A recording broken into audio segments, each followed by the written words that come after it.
kita lanjutkan lagi materi kita. Assalamualaikum warahmatullahi wabarakatuh. Nah, materi kita selanjutnya adalah bagaimana menggabungkan Bootstrap di Laravel.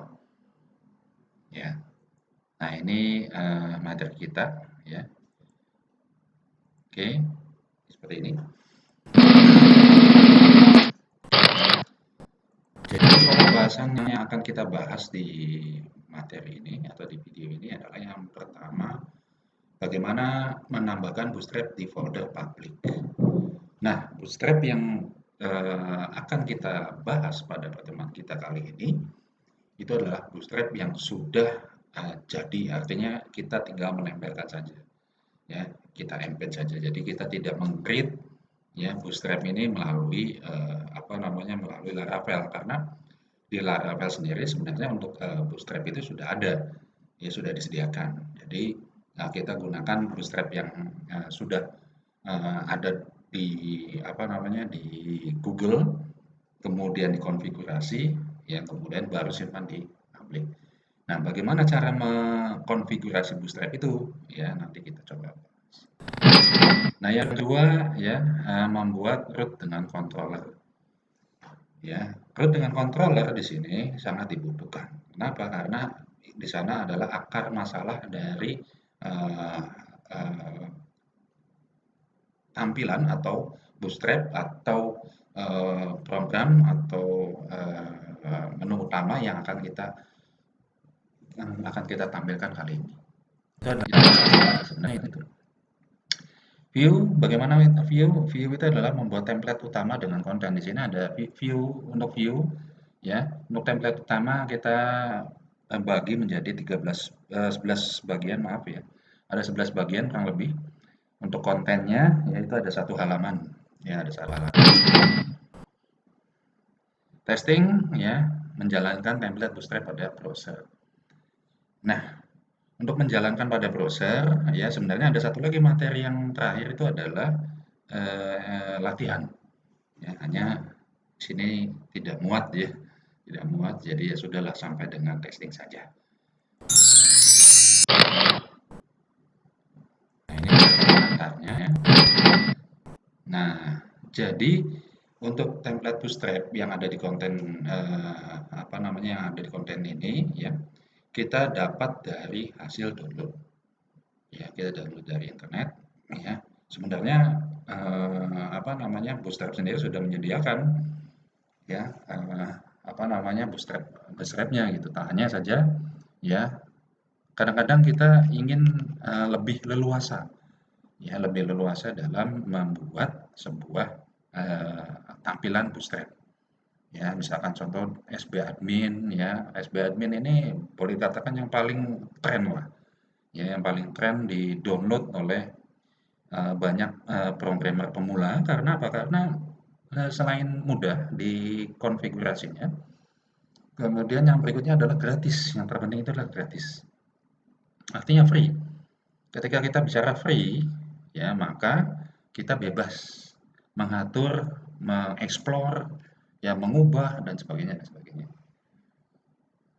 Ya, hanya saja kalau template yang sudah jadi Bootstrap-nya itu harus kita lakukan modifikasi terlebih dahulu. Kenapa harus kita lakukan modifikasi? Karena tidak semua halaman indeks itu menyediakan library-library yang ada di contoh misalkan untuk table. Ya, untuk table itu tidak tidak selalu harus disimpan ke halaman indeks misalkan ya. Di halaman indeks dia akan ditampilkan di halaman tabel tersendiri. Kadang-kadang seperti itu. Kemudian untuk pengaturan form ada di halaman form sendiri. Ya, kemudian untuk label, ya label ada di atau komponen, ya itu ada di halaman komponen. Nah, bagaimana cara menggabungkan? Nah, itulah butuh keahlian sebenarnya, ya, butuh keahlian. Bagaimana kita menggabungkan seluruh library-library yang ada di bagian head dengan bagian JavaScript yang ada di bagian bawah. Ya, itu yang akan kita gunakan ya, karena itu lebih mudah ya dikonfigurasi. Ya, artinya tinggal kita kita ambil yang sudah jadi, kita gunakan. Kita tempelkan di folder public. Ya, itu yang akan kita bahas di pertemuan kita kali ini. Nah, kalau misalkan Anda ingin lebih fokus di bootstrap yang ada di apa namanya di Laravel, enggak, ya silakan. Selanjutnya masuk section 1, yang section yang pertama itu adalah bootstrap. Karena ini sudah disediakan, maka silakan Anda unduh, ya, unduh di alamat ini. Silakan di copy paste alamatnya, kemudian Anda kemudian nanti simpan. Nah, caranya seperti ini. Ya, ini ada caranya, teknisnya seperti ini. Ya, ini teknisnya. Yang pertama, ekstrak terlebih dahulu. Ya, ini namanya aset. Ya, kalau kita ganti menjadi aset, ya berarti nanti kita otomatis mengganti seluruh isi dari template utama yang kita buat. Ya, nah ini aset saja. Jadi ekstrak dulu ke aset, kemudian pindahkan, bukan pindahkan ya, tetap disimpan di folder public. Ini ingat, ini disimpan di folder public ya. Kenapa disimpan di folder public? Karena ini yang bisa diakses oleh Laravel.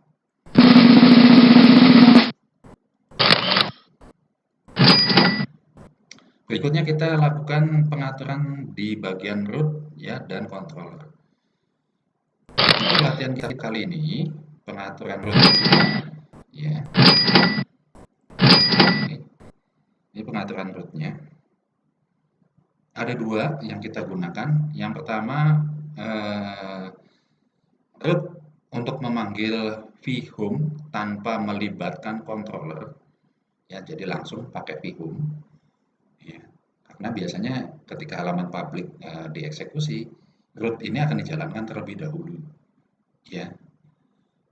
Nah, ini ya, slash project ya, slash begitu ada slash project dia akan menjalankan ini terlebih dahulu. Nah, bagaimana kalau misalkan itu ada kaitannya dengan link ya. Nah, kita butuh controller. Ya, mau tidak mau kita butuh controller dengan function index di sini. Nah, di sini diberi nama, namanya name dashboard. Ini diletakkan di mana? Ini diletakkan di bagian template. Ya, ini konfigurasi root-nya terlebih dahulu. Berikutnya controller. Ya, untuk controller ya. Pertemuan sebelumnya saya sudah apa namanya memberikan sedikit trik. Jadi kalau kita mau cepat ya tanpa harus mengetik semuanya, ya kita gunakan perintah artisan yang ada di terminal. Ya, kita gunakan artisan make controller. Jadilah seperti ini. Jadi kita nggak usah membuat lagi controller. Ya. Nah, bagaimana Pak kalau misalkan saya nggak mau ribet nih? Sebenarnya juga ribet juga ya. Ya kalau nggak mau ribet ya Anda ketik. Ya, ketik seperti ini dari awal sampai dengan akhir di baris ke-16. Nah, simpan di mana? Simpan di bagian controller utama dari controller TPM. Ini foldernya controller, ingat awas hati-hati ini, simpan di controller. Tapi saya sarankan Anda menggunakan perintah artisan saja supaya tidak terjadi kesalahan. Ya, jadi nggak usah menurunkan extend controller ya. Kita kan sudah ada tinggal kasih namanya utama titik controller. Artisan ya apa namanya? Make apa perintah artisan dulu ya, artisan make controller ya, nama controllernya utama controller gitu aja.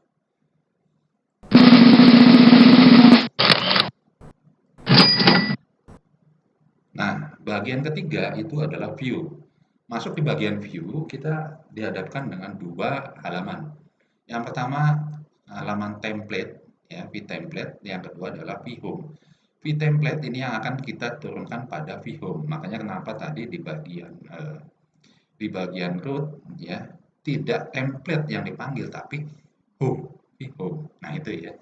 Karena apa? Karena template ini akan diturunkan terlebih dahulu baru dipanggil home-nya ya. Beda dengan di kode initor beda ya, konfigurasinya berbeda, tidak seperti ini. Ini yang sudah jadi, yang sudah dikonfigurasi. Nah, di sini ada link href. Nah, di sini ya ada alamat link.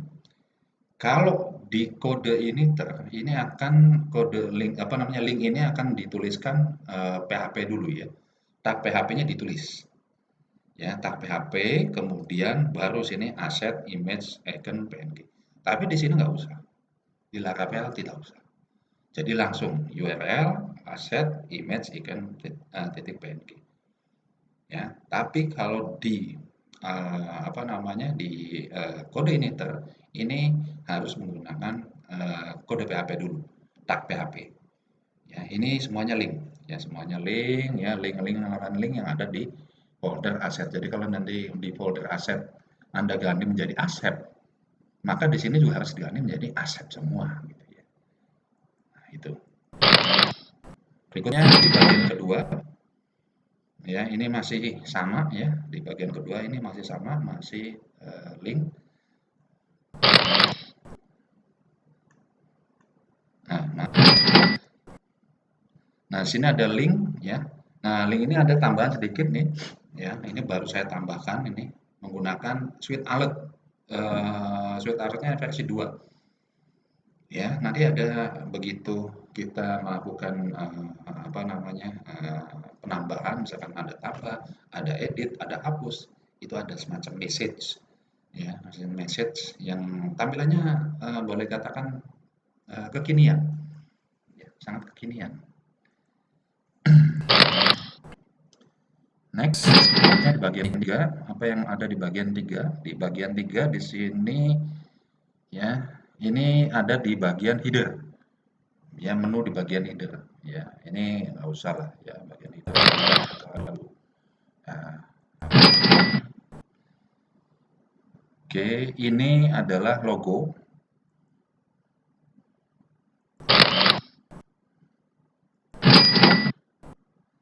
Oke, baik. Di sini ada data master ya, ada transaksi ya, dan selanjutnya data selanjutnya. Nah, ini apa? Ini ada di bagian menu sidebar. Ya, ada di bagian sisi sebelah apa ya? Berarti kalau saya memandang itu sisi sebelah kiri. Kalau kanan itu konten. Ada di atasnya itu adalah footer, di bawahnya di atasnya itu adalah header, di bawahnya footer. Ya, ini bagian sidebar. Ya, ada data master, ya, ada data mata kuliah, data dosen. Ya, cuma sini tidak perbedaannya ya. Untuk linknya ini karena ini sudah ada, linknya saya berikan nanti ya. Nah, kalau untuk yang selanjutnya, data mata kuliah, data dosen, karena ini belum ada, saya tidak bisa menambahkan di sini. Kenapa? Karena beda dengan di CI. Kalau di CI dituliskan terlebih dahulu linknya, ini nggak masalah, tapi kalau di Laravel akan jadi masalah. Ya, ini saya bagian 6. Untuk bagian 6 masih sidebar juga sama. Bagian ke-7 masih sidebar ya, masih sebagian sidebar. Bagian ke-8, nah ini untuk menampilkan konten, ada yield konten. Artinya apa di sini? Artinya ya ini akan dipanggil ya, perintah konten ini ditempelkan ke bagian template ya dengan perintah yield konten. Nah, ini bagian footer ya. Kemudian di bawah ini adalah script-scriptnya, JavaScript-nya yang menyertai ya di Bootstrap ini harus ditambahkan juga gitu ya.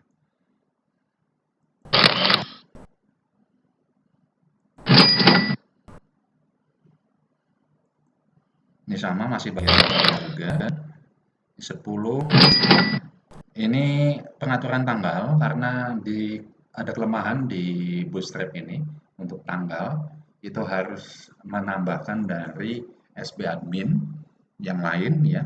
Jadi template ini memang ada kekurangan dari sisi penanggalan secara otomatis, maka ada tambahan dari template SB admin. Ya. Nah, ini ada dua sini tanggal 1, tanggal 2. Kenapa? Kadang kita membuat tanggal itu apa namanya merupakan bagian. Misalkan contoh tanggal 1 ya di antara tanggal 1 sampai dengan tanggal 2. Nah, ini akan dicari misalkan between ya. Ini between tanggal pertama, yang ini yang kedua. Maka ini ada dua. Bagaimana kalau misalkan Anda mengembangkan suatu aplikasi tanggalnya ada 4 ya, berarti nanti Anda tambahkan lagi sini tanggal 1 dengan tanggal 3 dengan tanggal 4. Oke, ini bagian 10. ini untuk bagian akhir ya dari template blade ya. Ada tambahan stack.js di sini ya. Ya ini untuk template. Kemudian yang halaman kedua tadi halaman yang pertama ya ini adalah vhome. Ini isi dari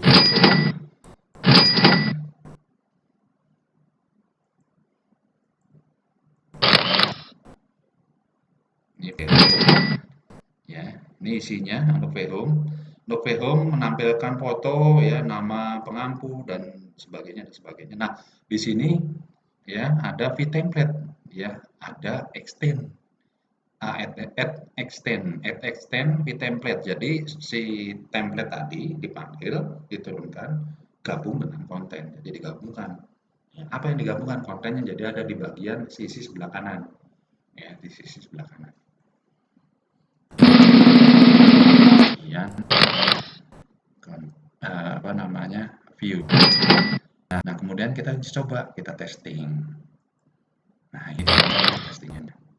Kita jalankan pada browser. Nah, hasilnya nanti seperti ini. Ya, kita lihat di sini ya. Sebentar. Ya, ini VS Code-nya dulu ya. VS Code-nya dulu kita lihat, kita cek VS Code-nya. Ya, ini VS Code-nya. Ya. Nah, ini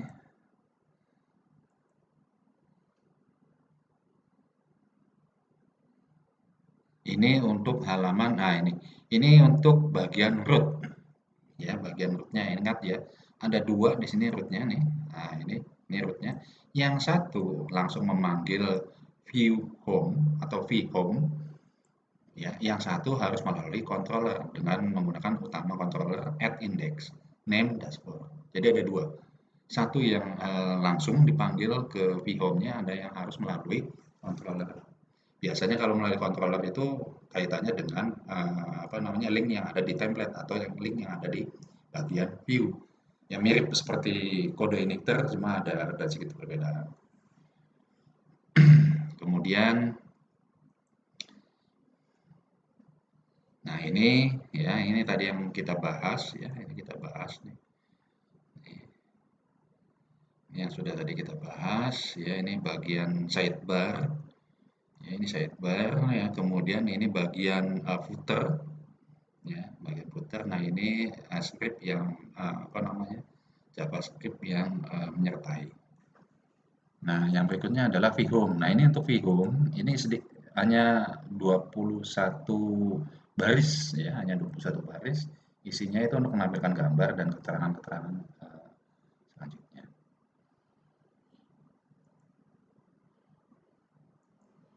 Oke, sekarang kita coba di browsernya. Nah, ini sudah tampil ya. Kita refresh, coba kita refresh. Nah, ini kita refresh. Nah, ini hasilnya ya. Home. Nah, ini yang ketika home kita klik. Nah, ini ya. Kita klik seperti ini. Nah, dia akan merujuk ke bagian controller. Nah, makanya kenapa view dan controller itu harus ada gitu ya. Ini mirip seperti di kode initer. Jadi di kode initer juga sama. View itu harus melalui controller ya, bahkan di model. Ya, model juga harus melalui controller. Ya, nah kita di sini lebih banyak menggunakan apa namanya view, controller dan root. Ya, nah ini hasilnya seperti ini. Jadi ada dua, ya ada dua. Ya, nah ini untuk materi minggu depan. Ini minggu pertemuan selanjutnya ya. Nah ini data mahasiswa sudah saya siapkan, makanya kenapa di bagian root itu ada. Nah ini ya. Nah ini untuk tambah data. Nah ini seperti ini. Nah, ini menggunakan apa namanya? Menggunakan modal. Ya, ini apa namanya standar ya, boleh katakan ini standar penggunaan eh, eh, apa penulisan program aplikasi basis web. Baik itu yang natif, baik itu yang kode initer, baik itu yang Laravel. Ya, jadi apa namanya? Lebih apa ya? Lebih smooth ya. Smoothing kali ya. Oke. Nah, tampilannya ya. Ini yang akan kita eh, bahas ya pada pertemuan kita kali ini. Ini hasilnya seperti ini ya. Ini hasilnya seperti ini. Nah, tugas Anda kembali lagi ke sini ya. Tugas yang harus Anda buat di sini, mana ya poinnya? Ada nggak ya poinnya?